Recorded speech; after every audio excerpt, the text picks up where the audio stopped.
ओम श्री सद्गुरुवे नमः। ओम परम ब्रह्म परमात्मने नमः। प्रिय दर्शकों, सर्वप्रथम परम वेद तत्व ज्ञान मार्ग पर आपका बहुत बहुत शुभकामनाएं हैं।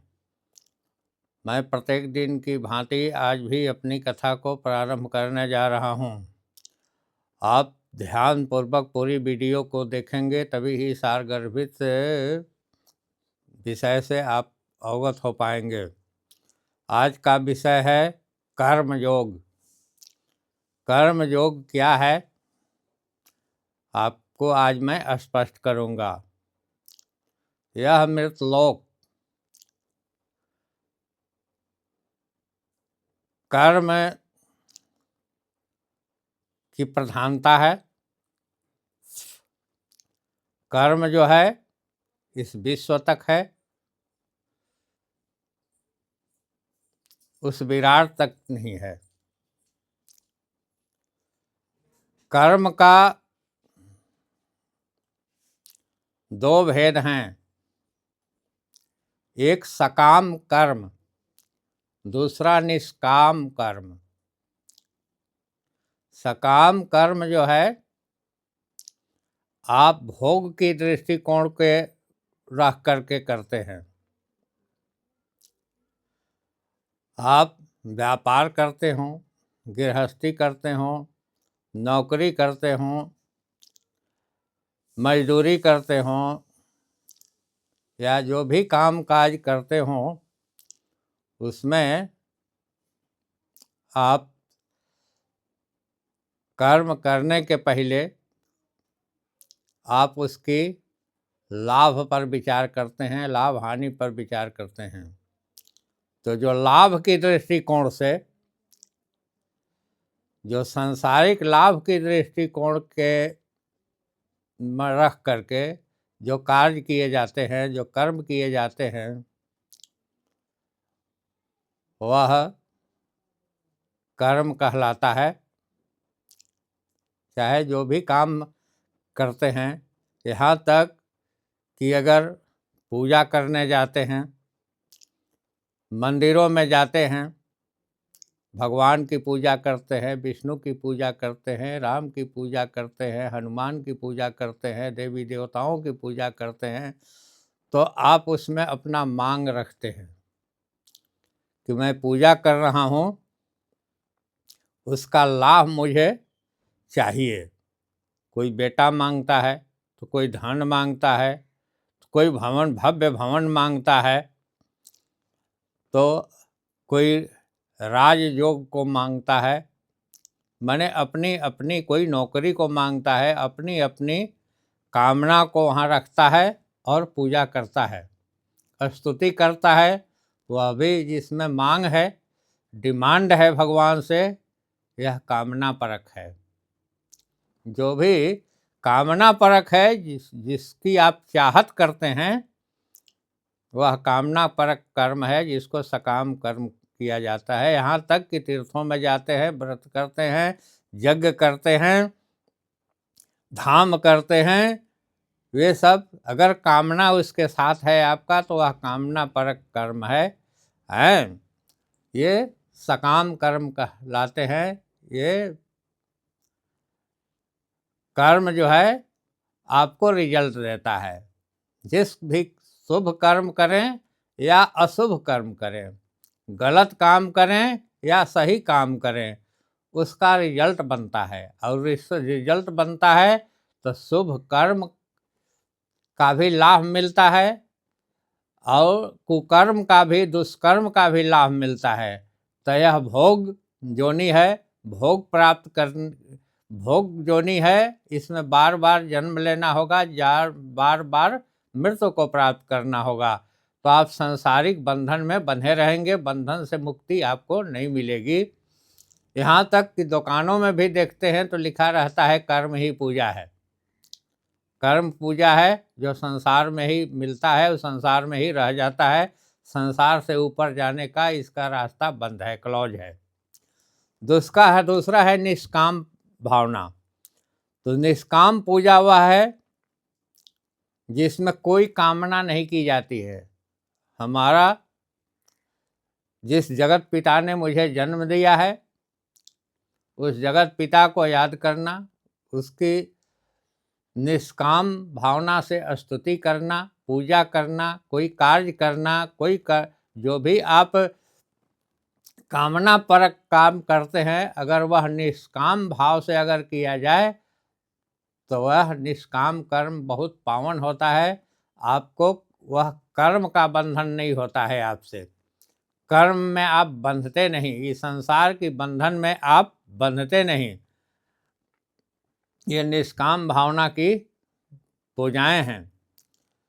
और सकाम भावना को इस तरह से समझें, जैसे आप दिन भर मजदूरी कराते हैं मजदूरों से, तो शाम को आप भुगतान करते हैं, उसको पेमेंट करते हैं। ठेकेदार जो है हफ्ता भर काम लेता है मजदूरों से, तो एक हफ्ता के बाद उसको पेमेंट करता है। सरकार जो है अपने सरकारी कर्मचारियों को दिन भर काम करता है, अरे 1 महीना काम करता है तो उसका माहवारी भुगतान होता है। तो ये सांसारिक नियम है। तो आज मजदूर जो है, जो आज वेतन मिला, दिन भर का वेतन मिला, उसका उपभोग दूसरे दिन करता है। तो एक सप्ताह में ठेकेदार भुगतान करता है, वो दूसरे सप्ताह में उसका उपभोग करता है। कर्मचारी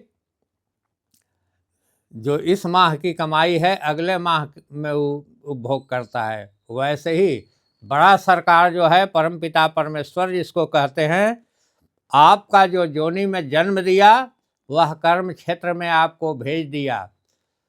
इस जन्म तक आपको पूरा कर्म करना है, और जब पूरा होगा तो इसका भुगतान अगले जन्म में होगा। जो पूर्व जन्म में आप जो कर्म करके आज जन्म लिए हैं आज वर्तमान में, तो आज वही आपको मिल रहा है जो पूर्व जन्म में किया हुआ काम का भुगतान है, जो पेमेंट है पूर्व जन्म का, आप जो है आज उपभोग कर रहे हैं। चाहे सुख उपभोग करें या दुख उपभोग करें। जो सकामी लोग हैं, सकाम का पूर्व जन्म का भोग कर रहे हैं। जो निष्काम भावना है, तो निष्काम भावना वाले की मुक्ति और सद्गति होती है। उसका पेमेंट जो है पूर्व जन्म का, फिर अगला जन्म उनका होता ही नहीं है, वो अमृत तो प्राप्त कर सकते हैं निष्काम भावना वाले। तो आप समझ गए कि जो पूर्व जन्म की आपकी ही कमाई है, दूसरे की नहीं कमाई है। परमात्मा ने कुछ अपने यहाँ से नहीं दिया है, आपका कमाई का जो भुगतान है वही आपको मिल रहा है आज। किसी को सुख मिल रहा है तो किसी को दुख मिल रहा है। आप देखते होंगे कि मजदूर दिन भर पत्थर तोड़ते तोड़ते परेशान होता है, लेकिन उसकी कमाई सीमित है, 300-400 रुपया कमाता है। लेकिन वह है जो कि एक मिट्टी छूता है तो उसको सोना होता है, और आज जो सोना छू रहा है वह मिट्टी हो रहा है। क्यों? यह पूर्व जन्म की कमाई है। आज भव्य भवन जो देख रहे हैं, बड़े बड़े पद प्रतिष्ठा दे रहे हैं, उनके पूर्व जन्म का यह कर्म का फल है। और जो दुख पा रहे हैं आज उनको पूर्व जन्म का आज फल प्राप्त हो रहा है। बहुत लोगों के मुँह से सुनते हैं कि आज इतना बढ़िया हम काम कर रहे हैं तो भी रिजल्ट नहीं मिल रहा है। अरे आज शुभ कर्म कर रहे हैं तो ये आज का तो भुगतान आपको आज तुरंत नहीं मिलेगा, वो अगले जन्म के लिए है आपको। आप तो पूर्व जन्म का भुगतान पा रहे हैं। आप कर्म को भी नहीं समझते, पवित्र कर्म और दुष्कर्म कर्म इसको नहीं समझते हैं। मनुष्य की जोनी गंवाते जा रहे हैं। और आज रोते हैं कि सो परात्र दुख पावई, सिर धुनि धुनि पछिताय, काल ही कर्म ही ईश्वर ही, मिथ्या दोष लगाए। आप भगवान को दोष देते हैं, अपने कर्म का दोष देते हैं, अपने कर्म का दोष देते हैं, विभिन्न दोषों से रोते छटपटाते हैं। लेकिन दोष किसका है? आपका, आपके कर्म का दोष है, जो आज आप दुख दर्द को सह रहे हैं। तो आप इसके बावजूद भी आप जाग नहीं रहे हैं। मोह रूपी रात्रि में आप सो रहे हैं। माया के बंधन आपको तंग कर रहा है, माया में आप बंधे हुए हैं, आप उस बंधन से मुक्त होने का कोई उपाय भी नहीं सोच रहे हैं। इसलिए बंधुओं, कोई किसी को सुख देता है न कोई किसी को दुख देता है। सुख दुख का कारण तुम ही हो और तुम्हारा कर्म है। काहु न को सुख दुख कर दाता, निज कृत कर्म भोग सुनु भ्राता। आपके किए हुए कर्मों का यह भोग है, फिर तुम्हें पछताने से कोई लाभ नहीं मिलता है और रोने से कोई लाभ नहीं मिलता है, छाती पीटने से कोई लाभ मिलता नहीं है। तुम्हारा कर्म का रिजल्ट है, वह आज मिल रहा है, वह तुम्हारी कमाई है। आज जो भव्य भवन में आज जो ऊंचे पद और प्रतिष्ठा मिल रहा है, पूर्व जन्म की कमाई है। और अगला जन्म के बारे में भी सोच लें, इस जन्म का दुरुपयोग न करें। और इसलिए अगर दोषी हो तो आप, दूसरा कोई नहीं है। दुख का कारण हो आप, आपका कर्म, और सुख का भी मालिक तुम ही हो और आपका कर्म। आप कर्म जैसा कहे हैं, एक मूर्ख आदमी भी कहता है कि जैसा करोगे वैसा फल पाओगे, लेकिन कहते हैं जरूर, लेकिन उसको व्यवहार में नहीं लाते हुए। कर्म देख लीजिए, एक उदाहरण ले चलता हूँ तो आपको। श्रीमद् भागवत में भगवान कृष्ण से प्रश्न कर दिए युधिष्ठिर, अरे युधिष्ठिर नहीं भाई, ये धृतराष्ट्र, कि हे भगवान कृष्ण, आप बताइए कि मैं अंधा क्यों हो गया। भगवान कृष्ण ने कहा कि भाई प्रश्न तो अच्छा है। भगवान ने धृतराष्ट्र का माथा का स्पर्श किया, उन्होंने पूर्व जन्म के 100 जन्मों की बातें याद पड़ गई। चिल्लाने लगे धृतराष्ट्र कि त्राहिमाम, बचाइए भगवान, मुझे तो बहुत कम दंड मिला है, मैं बहुत बड़ा अपराध किया हूँ। तो कृष्ण ने पूछा कि क्या 100 जन्मों में तुमने देखा धृतराष्ट्र? कहा कि 100 जन्मों ने हमने देखा कि मैं चिड़िया को पकड़ पकड़ करके उसके आँखों को फोड़ दिया है, इसलिए मैंने बहुत यज्ञ पुण्य कर्म किया, इसलिए हम इस जन्म में केवल सिर्फ अंधा ही हुए। फिर उनका माथा का स्पर्श किया, फिर लगे धृतराष्ट्र कहने कि हे प्रभु बचाओ, हमने इस जन्म देखा कि मैंने बहुत सा पुण्य कर्म किया, जिसके लिए उस पुण्य कर्म और पाप कर्म की गणना में हमारे पाप तो धुले, लेकिन एक पाप नहीं कटा, जो चिड़िया के आँखों को मैं फोड़ता था, मैं अंधा हो गया। तो देखिए, कर्म फल जो है पूर्व जन्म का, जब 100 जन्म का भी कर्म बंधन में बंधा हुआ है, इस जन्म में भोग अगर नहीं पूरा हुआ तो अगले जन्म में भी भोग आपको उसका भोग लेना है, तभी अगला कर्म आपका बनेगा। उदाहरण बहुत हैं, अनेकों हैं। रामायण में चलिए, राम ने बाली का वध कर दिया छिप करके, एक ही बाण प्राण हरि लीन्हा, दीन जानत ही निज पद दीन्हा। और दूसरे अवतार जब कृष्ण अवतार में आए तो वही बाली बलिया नाम का व्याधा बन करके कृष्ण को तीर मारा, जिससे कृष्ण की भी और बलिया दोनों की साथ साथ मृत्यु हुई। हैं,